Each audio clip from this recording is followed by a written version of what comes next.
నమస్కారం. Human rights news కి స్వాగతం. హెడ్లైన్ చూద్దాం.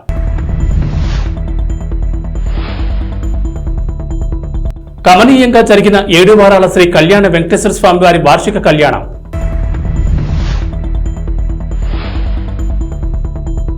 బీజేపీ 44వ ఆవిర్భావ దినోత్సవ వేడుకలు.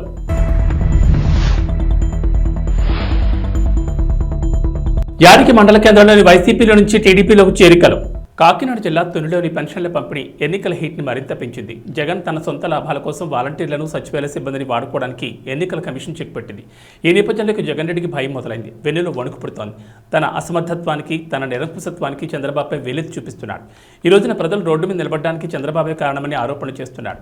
ఇంటింటికి తిరిగి పెన్షన్లు పంచడానికి ప్రభుత్వ ఉద్యోగుల రూపంలో రకరకాల మార్గాలున్నా జగన్ వాటిని ఎంచుకోలేదు. సాక్షాత్తు సీఎంఏ ప్రజలను ఎండలో నిలబెట్టాడు. నేరం బాబు మీద వేయడానికి, శిక్ష ప్రజల మీద వేసి రోడ్డు మీద నడిపించాడు. ఇక్కడే మరో లోగుట్టు కూడా ఉంది. ఖజానా ఖాళీ చేశారు. బతకడం కష్టంగా ఉన్న వాళ్ళకి ఇచ్చే పెన్షన్ని కూడా శుభ్రంగా భోంచేశారు. టీడీపీ ప్రభుత్వం వస్తే ప్రజలు ఇలా రోడ్డు మీద నిలబడడానికి ఇది టీజర్ అని వైసీపీ అంటుంటే, ఇది ప్రజలను కాపాడుకోవడానికి బాబు చూపించిన నయా ట్రైలర్ అని ప్రజలు అంటున్నారు. ముందుగా పెరుమాళపురం పంచాయతీ పెద్దలకు, గ్రామస్తులకు, టీడీపీ నాయకులకు, కార్యకర్తలకు, అలాగే జనసేన నాయకులకు, జన సైనికులకు, బీజేపీ కార్యకర్తలకు, అలాగే వాళ్ళ సైనికులందరికీ నా నమస్కారం. ఇంత ఘన స్వాగతం పలికిన నాకు మీ అందరికీ నా కృతజ్ఞతలు, ధన్యవాదములు. ఇవాళ రోజున మనం చూస్తున్నాం, ఈ వైసీపీ ప్రభుత్వంలో రోజుకొక ప్రాబ్లం వస్తుంది. మొన్న డ్రగ్స్ ప్రాబ్లం అయితే ఇవాళ pension problem. TDP, Janasena, BJP ముగ్గురం ఉమ్మడిగా కోరింది ఒకటే, ప్రభుత్వాన్ని కోరింది ఒకటి. పెన్షన్ ప్రభుత్వ ఉద్యోగుల ద్వారా, లేక టీచర్స్ ద్వారా, లేక సచివాలయం ఉద్యోగుల ద్వారా పెన్షన్లు ఇప్పించాలి. వాళ్ళ వృద్ధులకి వాళ్ళ ఇంటికి వెళ్ళి మరీ ఇప్పించాలనేది కోరాము. అక్కడ ఖజానా, ప్రభుత్వం దగ్గర ఖజానా ఖాళీ అయితే ఆ నెపం టీడీపీ మీద నెట్టున్నారు. ఇది మేము తీవ్రంగా ఖండిస్తున్నాము. మళ్ళీ చెప్తున్నాం, మీరు పెన్షన్ ఇవ్వాలనుకుంటే వృద్ధుల్ని ఇబ్బంది పెట్టకుండా వాళ్ళ ఇళ్లకి తీసుకొని వెళ్ళి మరీ ఇప్పించండి.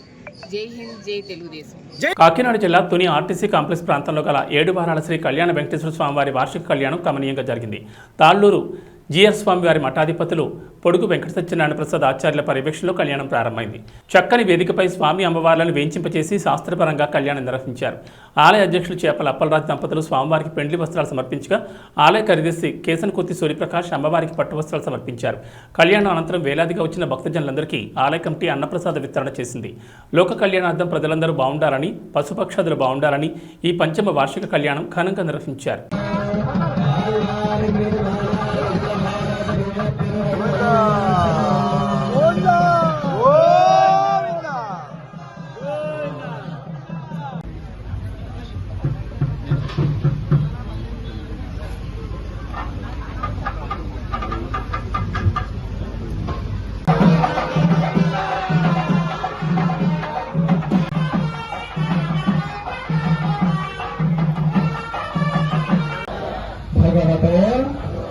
వెంకటనాథాయ నమః.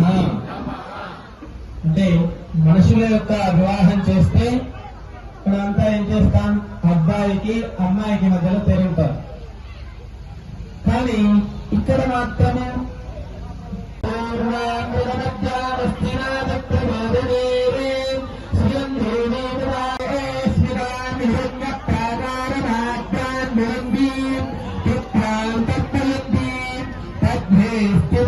బెల్లంపల్లి పట్టణంలో బీజేపీ 44వ ఆవిర్భావ దినోత్సవ వేడుకలను జిల్లా ప్రధాన కార్యదర్శి పట్టికృష్ణ ఆధ్వర్యంలో ఘనంగా నిర్వహించారు. పట్టణ అధ్యక్షురాలు దారా కళ్యాణి బీజేపీ పార్టీ జెండాను ఆవిష్కరించారు.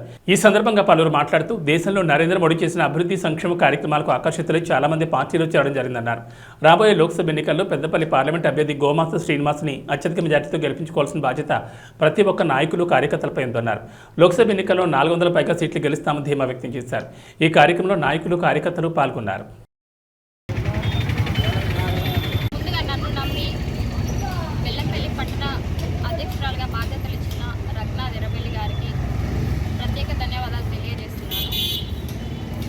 జాతీయ పార్టీ పిలుపు మేరకు, మన జిల్లా అధ్యక్షుడు రఘునాథ్ ఎర్రబెల్లి గారి సూచన మేరకు సందర్భంగా బెల్లంపల్లి పట్టణంలో భారతీయ జనతా పార్టీ జెండా ఆవిష్కరణ కార్యక్రమం జరిగింది. మాతృ సంస్థ అయిన జనసంఘ్ 1982 శ్యామాప్రసాద్ ముఖర్జీ గారితో ఆవిర్భావం చెంది 1980లో భారతీయ జనతా పార్టీగా అంత్యోదయ అనే సిద్ధాంతం ఆధారంగా ఏదైతే కేంద్ర ఫలాలు అట్టడుగు వర్గాలకు చెందాలే ప్రతి ఒక్కరికి అనే ఉద్దేశంతో దేశం first, person next, party next, person last అనే సిద్ధాంతాన్ని ముందుకు తీసుకెళ్తూ ప్రపంచంలోనే భారతదేశం విశ్వగురువుగా అవ్వాలని ఒక సిద్ధాంతం పెట్టుకొని భారతీయ జనతా పార్టీ ఏర్పడడం జరిగింది. ఈరోజు భారతీయ జనతా పార్టీ ఒకప్పుడు 3 సీట్ల నుంచి 337 సీట్లకు ఎదగడం జరిగింది. ప్రపంచంలోనే అతిపెద్ద లార్జెస్ట్ పార్టీగా భారతీయ జనతా పార్టీ ఈరోజు భారతదేశంలో కొనసాగుతుంది. రానున్న ఎలక్షన్లో భారతీయ జనతా పార్టీ ఖచ్చితంగా 400 సీట్లు గెలుస్తుందని మేము నమ్ముతున్నాము. మేము సగర్వంగా చెప్పుకుంటున్నాము. ఎందుకంటే నరేంద్ర మోదీ గారు భారతదేశానికి అందించిన సేవలు కానీ, అభివృద్ధి కానీ ప్రతి ఒక్క పేద అట్టడుగు వర్గాల్లో ఉన్న దళితులు, బీసీ వర్గాలు ప్రతి ఒక్కరు గుర్తించి ఈరోజు భారతదేశాన్ని భారతీయ జనతా పార్టీ ఖచ్చితంగా ఉండాలని చెప్పేసి గుర్తిస్తున్నారు. అలాగే మన పెద్దపల్లి పార్లమెంట్లో మా బీజేపీ అభ్యర్థి గోమాస శ్రీనివాస్ గారిని కూడా ఖచ్చితంగా భారీ మెజార్టీతోని గెలిపించుకొని పార్లమెంట్కి పంపిస్తారు. ఈరోజు నరేంద్ర మోదీ గారి అభివృద్ధి కార్యక్రమాల్ని చూసి మన మంచిర్యాల జిల్లా అధ్యక్షులు పోరాటాన్ని, అలాగే పార్టీ అభివృద్ధిని చూసి చాలామంది పార్టీలో చేరడం జరుగుతుంది. అలాగే ఈరోజు బెల్లంపల్లి పట్టణంలో సుమారు ఒక 10 మంది ఈరోజు పార్టీ ఆవిర్భావం సందర్భంగా పార్టీలో జాయిన్ అవ్వడం జరిగింది. వాళ్ళందరికీ స్వాగతం తెలియజేస్తూ వాళ్ళు ఖచ్చితంగా పార్టీ కోసం పనిచేస్తారని ఆశిస్తూ సెలవు తీసుకుంటున్నాను. భారత్ మాతాకి. విద్య ద్వారా ఉన్నత శిఖరాలను అధిరోహించవచ్చునని మాజీ ఉప ప్రధాని బాబు జగజ్జీవన్ రామ్ నిరూపించారని దివి మార్కెట్ కమిటీ చైర్మన్ కొక్కిలిగడ్డ వీర వెంకటేశ్వర అన్నారు. చల్లపల్లి మండలంలోని రామానగరంలో జగజ్జీవన్ రామ్ జయంతి కార్యక్రమం నిర్వహించారు. రామానగరం ఎస్సీ కాలనీ యువత ఆధ్వర్యంలో నిర్వహించిన కార్యక్రమంలో జగజ్జీవన్ రామ్ విగ్రహానికి వెంకటేశ్వర పూలమాలతో నివాళులర్పించారు. అనంతరం కేక్ కట్ చేశారు. ఈ కార్యక్రమంలో నాయకులు పాల్గొన్నారు. ఇక్కడికి వచ్చినటువంటి మాదిగ జాతి బిడ్డలకు, అలాగే మీడియా మిత్రులకు నా యొక్క ఉద్యమ నమస్కారాలు. కృష్ణమాదిగ గారి నాయకత్వంలో ఈరోజు బాబు జగజ్జీవన్ రావు గారి 117వ జయంతిని పురస్కరించుకుని ఈ రామానగరం అనే గ్రామంలో బాబు జగజ్జీవన్ రావు గారికి పూలమాలలు వేసి కేక్ కటింగ్ చేసి ఆయనని మా యొక్క ఆరాధ్య దైవంగా ఆరాధించుకోవడం జరిగింది. ప్రతి ఒక్క సంవత్సరం ఇలాగే జరుపుకుని ఆయన యొక్క అస్తిత్వాన్ని మేము కాపాడుకుని ఆయన మాకు చేసినటువంటి మేలుల్ని మేము గుర్తు చేసుకుంటూ ఆయనని పురస్కరించుకుంటూ ముందుకు వెళ్తామని కృష్ణా జిల్లా ఎంఆర్పిఎస్ కమిటీ తరఫున మనవి చేసుకుంటూ నాకు ఈ అవకాశం ఇచ్చినటువంటి ప్రతి ఒక్కరికి ధన్యవాదాలు. రామానగరంలో బాబు జగజ్జీవన్ రావు గారి జయంతి జరుపుకోవడం చాలా శుభపరిణామం. భారతదేశ చరిత్రలో ఆయన ఒక స్వర్ణ అధ్యాయము. ఆయన ప్రధానమంత్రి కావలసిన వాడు ఉప ప్రధానిగా చేయాల్సి వచ్చింది. ఆయన ఎంతో రాజనీతిజ్ఞుడు. రాజ్యాంగాన్ని బాబు సాహెబ్ గారు రాస్తే దాన్ని అమలుపరచడంలో బాబు జగజ్జీవన్ రావు గారి పాత్ర ఎంతైనా ఉంది. ఆయన ఏ పదవి చేసినా ఆ పదవికి వన్ని తీసుకొచ్చారు. ఎందుకంటే ఆయన విద్యా విధానం చూసుకుంటే చాలా కష్టపడి నిరుపేద కుటుంబం నుంచి ఉన్నత శిఖరాలకు ఎదిగాడంటే ఆయన గొప్ప చదువుకుని భారతదేశంలో మాది కులంలో అంత గొప్ప నాయకుడు అవడం ఆయన ఒక్కడికే చెల్లుబాటు అయింది. ఆయన చేస్తున్న గొప్ప గొప్ప కార్యక్రమాలు, ఆయన ఎక్కడో బీహార్ రాష్ట్రంలో జన్మించి ఇప్పుడు ఇక్కడ మనం ఇంత దూరంలో ఉన్నా కూడా ఆయన్ని చేస్తున్నామంటే అంత గొప్ప స్వాతంత్ర సమరయోధుడు ఆయన. రైల్వే మంత్రిగా ఉన్నప్పుడు ఎస్సీ బోర్డులో ఒక్క రైల్వే ఎంప్లాయీ కూడా ఉండేవాడు కాదు. బోర్డులో ఉన్న వాళ్ళే వాళ్ళ కులస్తుల్ని రిక్రూట్మెంట్ చేసుకునేవాళ్ళు. ఆయన రైల్వే మంత్రిగా వచ్చిన తర్వాత ఎస్సీలు నియమించి 4వ తరగతి ఉద్యోగులుగా ఉన్న వాళ్ళని ప్రమోషన్ లేకుండా ఉండేది. క్యాంటీన్లో కూడా ఉండేవి కాదు ఆ రోజుల్లో. ఆయన ఎస్సీ కులస్తుల్ని ప్రమోషన్లు ఇచ్చి పై స్థాయికి తీసుకొచ్చిన గొప్ప మహానుభావుడు. మనం ఆయన అడుగుజాడల్లో నడవాలి. ఎందుకంటే మనం చదువులో చాలా వెనకబడి ఉన్నాము. ఇప్పుడు తరం వాళ్ళు కొద్దిగా చదువుకుంటున్నారు. చదువుకుని మంచి ఉన్నత పదవులకు వెళ్తేనే మనం సంఘంలో మంచి గుర్తింపు ఉంటుంది, మనం ప్రజాసేవ చేస్తాము. అంతేకాకుండా ఇప్పుడు మనం దేవరకోటలో కూడా మనం విగ్రహం ప్రతిష్ట చేసాము. అక్కడ క్రిస్టియన్పేటలో కూడా నేను చేశాను. మన వాళ్ళు ఎక్కడున్నా కూడా ఉన్నత శిఖరాలకు వెళ్ళాలని కోరుకుంటూ సెలవు తీసుకుంటాం. దివంగత మాజీ ఉప ప్రధాని జగజ్జీవన్ జయంతి కార్యక్రమాలను పండగ వాతావరణంలో నిర్వహించారు. గంటసాల మండల పరిధిలోని దేవరకోట గ్రామంలో జగజ్జీవన్ విగ్రహానికి గ్రామస్తులతో కలిసి దివి మార్కెట్ కమిటీ చైర్మన్ కొక్కులగడ్డ వీర వెంకటేశ్వరరావు పూలమాలతో నివాళులర్పించారు. ఈ కార్యక్రమంలో పలువురు పాల్గొన్నారు. బాబు జగజ్జీవన్ రావు గారు జయంతి సందర్భంగా దేవరకోటలో విగ్రహంకు పూలమాలలు వేసి నివాళులర్పించడం జరిగింది. ఆయన మహానుభావుడు. రాజ్యాంగంలో రాసిన బాబాసాహెబ్ అంబేద్కర్ రాసిన రాజ్యాంగాన్ని ఆయన తూచా తప్పకుండా ఎస్సీ సామాజిక వర్గానికి, మాది కమ్యూనిటీకి కానీ బీసీలకు కానీ ఈ వర్గాల వారి కోసం ఆయన పాటుపడ్డారు. ఆయన భారత ప్రధాని కావాల్సిన వారు ఉప ప్రధానిగా మిగిలిపోయారు. ఆ రోజున అగ్రకుల వారు చేసిన కుట్ర వల్ల ఆయన ప్రధానమంత్రి కాలేకపోయారు. ఆయన పేద ప్రజల కోసం అహర్నిశలు కష్టపడి పనిచేశారు. ఆయన ఏ పదవిని అలంకరించినా ఆ పదవికి వన్నీ తెచ్చారు. భారతదేశంలో అనేక శాఖలు నిర్వహించారు. రైల్వే శాఖ నిర్వహించేటప్పుడు ఆ శాఖలో 4వ తరగతి ఎంప్లాయీస్ ఉండే ఎస్సీలే ఉండేవాళ్ళు. ఆ ఎస్సీలకి ప్రమోషన్ అనేది ఉండేది కాదు. 4వ తరగతి నుంచి ప్రమోషన్ అనేది చేయడం వల్ల ఆయన ప్రమోషన్ తీసుకొచ్చారు. ఆయన ద్వారానే ఆ ప్రమోషన్లో మంచి క్లర్క్ వరకు కూడా సూపరింటెండెంట్ వరకు వెళ్ళడానికి కూడా జరిగింది. అంతేకాకుండా రైల్వే బోర్డులో ఎస్సీ మెంబర్ అనేవాళ్ళు ఎవరు ఉండేవాళ్ళు కాదు. ఆయన వచ్చిన తర్వాత ఎస్సీ బోర్డు మెంబర్గా రిక్రూట్మెంట్ చేశారు ఎస్సీ వారిని. అంతేకాకుండా ఎస్సీలో క్యాంటీన్ విధానం కూడా ఉండేది. ఆ క్యాంటీన్ కూడా ఎస్సీలకి చేయడం జరిగింది. ఆయన టైంలోనే హరిత విప్లవం అనేది వచ్చింది. వ్యవసాయంలో కూడా అనేకమైన విప్లవాత్మక మార్పులు తీసుకొచ్చి పేద ప్రజల కోసం పాటుపడిన మహానుభావుడు. ఆయన విద్య ద్వారానే గొప్పవాడయ్యారు. ఎందుకంటే మా తోటి కోస్తున్న అందరూ కూడా మంచిగా చదువుకుని విద్యలో పైకొచ్చి నలుగురికి ఉపయోగపడేటట్లు ఉండాలి. ఎందుకంటే ఎస్సీ సామాజిక వర్గంలో వెనకబడిన వర్గం ఏదైనా ఉందంటే మాది కమ్యూనిటీ ఒకటే. దీనికి ఆయన కృషి చేశారు. ఈ టైంలో అందరూ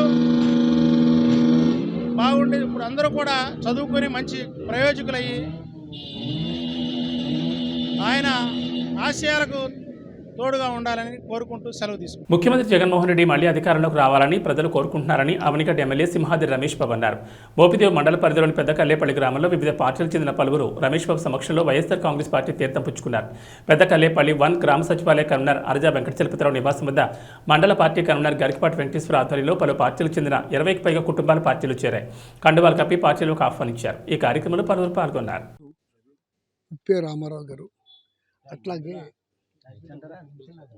అట్లాగే తలుపుల సుధాకర్ గారు కమ్యూనిస్ట్ పార్టీ నుంచి, తెలుగుదేశం నుంచి, రాజశేఖర రెడ్డి గారి కుమారుడు జగన్మోహన్ రెడ్డి గారు అధికారంలోకి వచ్చిన తర్వాత చెప్పిన వాగ్దానాలు చెప్పినట్టు చేసి పేద ప్రజలకు ఉపయోగపడేటట్టుగా ఇళ్ళు, తినడానికి తిండి, కట్టుకోవడానికి బట్ట, పిల్లల చదువులు, ఆరోగ్యం జాగ్రత్తగా చూస్తున్నారు. ఈ పార్టీ మళ్ళీ అధికారంలోకి రావాలా, మళ్ళీ జగన్మోహన్ రెడ్డి గారు మంచిగా ఉండాలా, ఈ పేదలందరినీ ఆదుకోవాలా. ఈ అభివృద్ధి అంటే జగన్మోహన్ రెడ్డి గారు చేసింది అభివృద్ధి. మూతపడిపోతున్న గవర్నమెంట్ స్కూల్స్ బాగు చేయటం, ఊళ్ళో ఎల్ఎస్ సెంటర్ పెట్టడం, సచివాలయాలు పెట్టడం, రైతు భరోసాలు పెట్టడం, ఇదంతా అభివృద్ధేను. దాంతోపాటు గడప గడప తిరిగితే ఊరికి సచివాలయం దగ్గర 20 లక్షల రూపాయలు రోడ్లు వేశారు. మెయిన్ రోడ్లు కొంచెం కరోనా మూలంగా ఇబ్బంది పడినా మిగిలిన రోడ్లన్నీ అయిపోయినాయి. అవి కూడా ఇప్పుడు చేసుకుంటూ వెళ్తున్నారు. అన్ని రకాలుగా ఈ ప్రభుత్వం పరిపాలన బాగుందని చెప్పి చేరిన కళ్ళేపల్లి వాసులు అందరికీ పేరు పేరున ధన్యవాదాలు. ఇప్పుడు వైఎస్ఆర్ పార్టీలో చేరిన జనసేన కార్యకర్తలు, అలాగే సిపిఎం నుంచి చేరటం అనేది జగన్మోహన్ రెడ్డి గారు చేసిన పాలన చూసి చేరటమే కానీ ఆయన ఇచ్చే పేదవాడికి అందించిన సంక్షేమ పథకాలు, దాంతోపాటు అభివృద్ధి. దాన్ని చూసి ఇవాళ ఇందాక మనకి సిపిఎం కార్యకర్త, నాయకుడు చాలా గట్టిగా తిరిగేవాడు. అతను బయట ఇందాక మాట్లాడినప్పుడు చెప్తున్నాడు, మరేంటి దీంట్లో ఎందుకు ఆకర్షితుడయ్యావంటే, మేము కోరుకునేవాళ్ళం, మేము రోడ్డు ఎక్కి తిరిగేవాళ్ళం, పేదవాడికి ఇల్లు కావాలి, ఇళ్ల స్థలం కావాలి, ఇల్లు కావాలి, పిల్లల చదువులు కావాలి, ఆరోగ్యం చూడాలని చెప్పి ఎప్పుడు ధర్నాలు ఇవన్నీ చేసేవాళ్ళం ఏళ్ల తరబడి. ఈ ముఖ్యమంత్రి వర్యులు జగన్మోహన్ రెడ్డి గారు వచ్చిన తర్వాత అవన్నీ తీర్చాడు. ఇంకా మాకు ఆ పార్టీలో పని కూడా లేదు. ఆయన చేసే సేవల్ని ప్రజలకు అందే విధంగా నా తోడ్పాటు అందిస్తానని చెప్పడం కూడా మాకు చాలా ఆనందంగా ఉంది. ఇక్కడ మా శాసనసభ్యులు కమ్యూనిస్టువాది, దాంతో ఆయన మరింత బలం ఇంకా చేకూరుతుంది. ఇంకా కమ్యూనిస్టుల నుంచి వచ్చి జాయిన్ అవడం సిద్ధంగా ఉన్నారు. అదేవిధంగా జనసేన అవనిగడ్డ నియోజకవర్గం చూస్తూ ఉంటే జనసేన బలమైందని, అవసరమైతే పవన్ కళ్యాణ్ గారిని పోటీ చేద్దామని ఆశపడ్డాడు. కానీ నిజంగా ఆ పార్టీలో కష్టపడి పనిచేసి పార్టీ ఎంపీగా పోటీ చేసి అదేవిధంగా పార్టీ నడిపించుకుంటూ ఉండే వాళ్ళకి సీట్ ఇవ్వకుండా సడన్గా తెలుగుదేశంలోంచి ఇచ్చి సీటు కోసం వచ్చి జనసేనలో సీటు తీసుకున్న బుద్ధప్రసాద్ గారు వాళ్ళ రాజకీయం చూస్తుంటే వాళ్ళకేమో కానీ రాజకీయాలు ఉన్న మా అందరికీ సిగ్గుగా ఉందని చెప్పి మీ అందరికి తెలియజేస్తాం.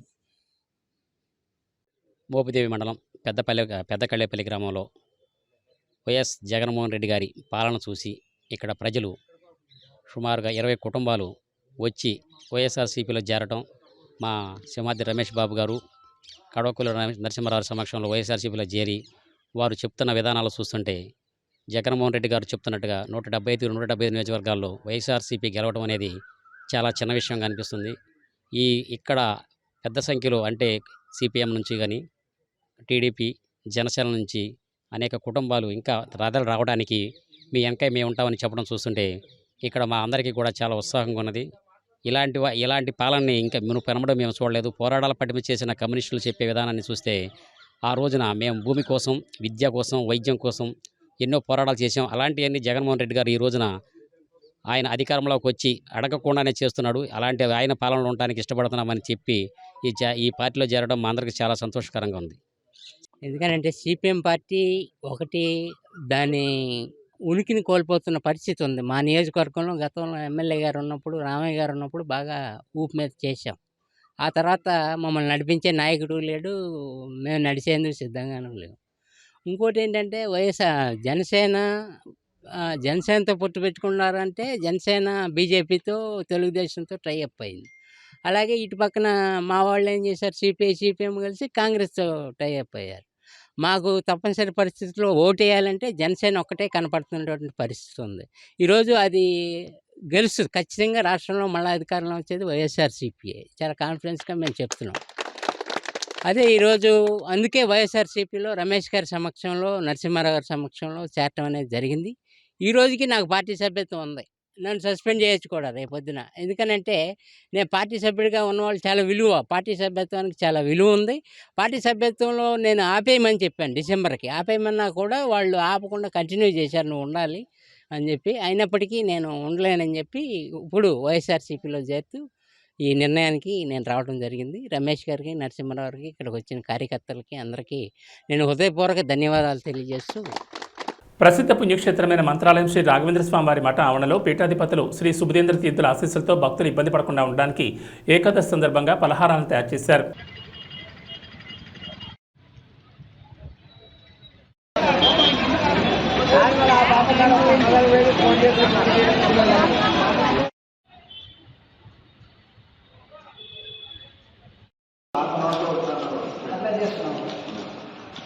మంత్రాలయం ఎక్స్-జెడ్పీటీసీ మెంబర్ని. మా వారిది సంస్థ, ఈ సొసైటీ, ఈ పేపర్ ఛానల్ ప్రతి ఏకాదశికి రాఘవేంద్ర స్వామి భక్తులకు సాయంకాలం ఏకాదశి రోజు టిఫిన్ కార్యక్రమం మొదలుపెట్టినారు. ఈ ప్రతి ఏకాదశి ఇదే విధంగా సాగాలని కోరుకుంటారు, దిగ్విజయం చేయాలని కోరుకుంటున్నారు. అలాగే మా వారధి సంస్థకి ప్రతి ఏటా రాఘవేంద్ర స్వామి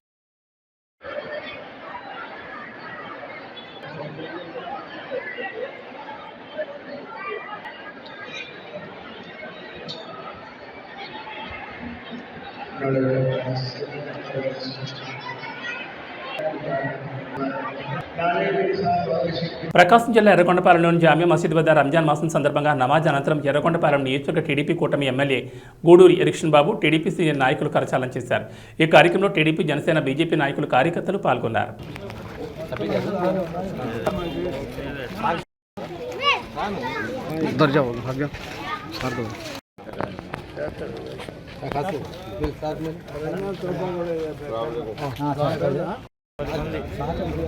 మిగతా వాళ్ళందరూ సరే వచ్చేయి, తీసుకొచ్చేయి. అమ్మా బడే పైకి చూస్తా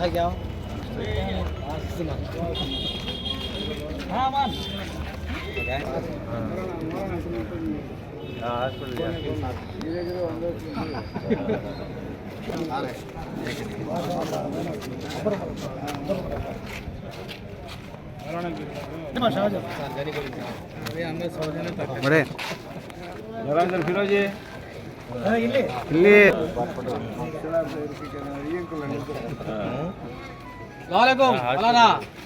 తిరుపతి జిల్లా నాయుడుపేట నందు బీజేపీ ఎంపీ అభ్యర్థి డాక్టర్ వరప్రసాద్ ఏఎంసీ గ్రౌండ్ నందు వాకింగ్ చేస్తున్న ప్రతి ఒక్కరిని ఆప్యాయంగా పలకరించి సూళ్లూరుపేట నియోజకవర్గం తాను చేసిన మేలును, భవిష్యత్తులో చేయబోయే మేలును వారికి వివరించారు. వారి వెంట నాయకులు ఉన్నారు.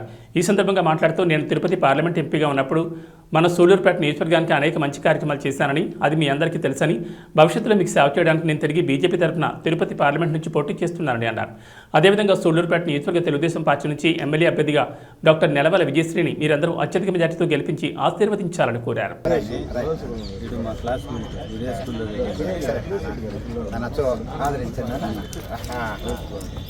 బాబు మీరు రండి, విద్యావంతులు మన ఇద్దరం కలిసి కూడా మీరు ప్రభుత్వ ఉద్యోగిగా, ప్రిన్సిపల్గా మా గవర్నమెంట్ కాలేజ్, మా గూడూరు గవర్నమెంట్ కాలేజీ మీరు ఎంతో అభివృద్ధి చేశారు. మీ ద్వారా కూడా సహకారంతో లేదు నాన్న, మీ సహకారంతో మేము చేశాము. ఎందుకంటే ప్రిన్సిపల్ అంటే హెడ్ దానికి మీరు ఆయన కూతురికి విజయసాయి గారు రేపు ఎమ్మెల్యేగా అభ్యర్థిగా తెలుగుదేశం నిలబడడానికి అవకాశం ఇచ్చారు. నన్ను తిరుపతి ఎంపీగా ఆ బిడ్డని విజయసాయిని నాకు బిడ్డ సమానురాలు, వారిని సూళ్లూరుపేట నియోజకవర్గానికి ఎమ్మెల్యేగా ఉమ్మడి అభ్యర్థిగా తెలుగుదేశం వైపు చేసి అక్కడ మోడీ గారిని ప్రధానమంత్రిగా, ఇక్కడ చంద్రబాబు నాయుడు గారిని ముఖ్యమంత్రిగా చేయమని చెప్పి కోరుతున్నా.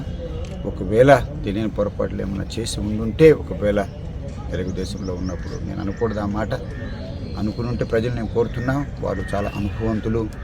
వారు చేసింది ఒకటే, ఏమంటే చంద్రబాబు గారు రెండు కళ్ళుగా భావించారు, సంక్షేమము అభివృద్ధి కూడా. అనుభవంతుడు కనుక కేంద్ర ప్రభుత్వం నుంచి కూడా ఇప్పుడు మేము తీసుకొస్తాము. అలాగే ఇక్కడ నుంచి ప్రపోజల్స్ వెళ్ళవలసినవి చాలా ఉన్నాయి. తీర ప్రాంతాల్లో ఎన్నో అభివృద్ధి చేయవలసి ఉన్నాయి. పులికాట్ లేకులో ముఖద్వారాలు ఓపెన్ చేయవలసిన అవసరం ఉంది. ఆ రోజుల్లో నేను ప్రతిపక్షంలో ఉన్న అవకాశం లేదు. ఇప్పుడు తప్పనిసరిగా మోడీ ప్రభుత్వం, బీజేపీ ప్రభుత్వం, కేంద్ర ప్రభుత్వంలో వస్తుంది. ఇక్కడ మమ్మల్ని గెలిపిస్తే ఇక్కడ ఎమ్మెల్యే అభ్యర్థులు కూడా చాలా ఎన్డీఏ అభ్యర్థులను తప్పనిసరిగా గెలిపించండి. మేము పనిచేయాలంటే అలా రాష్ట్ర ప్రభుత్వం కూడా మాకు అండగా ఉండాలి. అన్ని ప్రపోజల్స్ అక్కడి నుంచే వెళ్ళాలి. సో అందుకే ప్రజలకి భోజనాలు కావాలి, సంక్షేమ పథకాలు వద్దని ఎవరు అంటలేదు. ఆ సంక్షేమ పథకాలు పెట్టాను కదా కనుక రాష్ట్ర సంపద పెట్టి మళ్ళీ రాష్ట్ర సంపద ప్రజలకు ఇచ్చేసిన తర్వాత నేను చేసుకున్నాను అంటే ఎవరు తాతగారు సొత్తు ఎవరు పెట్టలేదయ్యా. అక్కడ ప్రజల సొమ్ము తీసుకొచ్చి పెట్టారు. ఆయనేమో అదే డబ్బులు, అదే 2 లక్షల కోట్లు ఉంటాయి ఎవరికైనా కూడా. చంద్రబాబు గారు ఏం చేశారంటే చక్కగా ఆలోచనతో, అనుభవంతో సగం సంక్షేమ పథకాలు పెట్టారు, మిగిలిన సగం అభివృద్ధి పెట్టారు. మీరేం చేస్తున్నారు?